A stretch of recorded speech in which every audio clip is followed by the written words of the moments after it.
Uy, ma. Uy, tsaka ka na ba? Malalim na naman ang iniisip mo. Ano namang iniisip mo? Ha? Bagong umaga eh, lalim na naman ang nasa isip mo.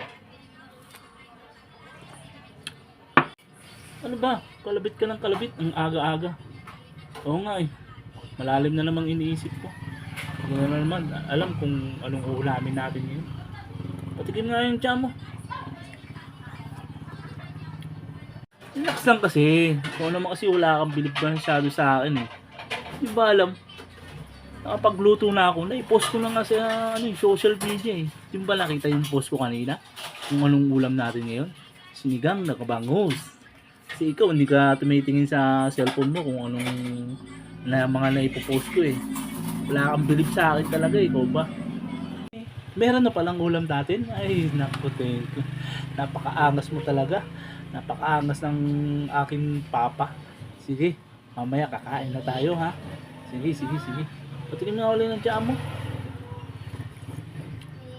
Ang sarap. Nga pala ma. February pala ngayon oh. Malapit na yung February 14. Anong plano natin sa February 14 ha? Ano ko ba? Naisip mo pa yung February 14 na yan? Pang mga dalagat binata lang yan. Ano bang plano mo na naman doon? Wala kang nga trabaho, di ba? Anong gagawin natin doon? Dito na lang tayo sa bahay. Hmm? Hmm? O nga pala. Wala pala tayong trabaho. Dito na lang tayo sa bahay.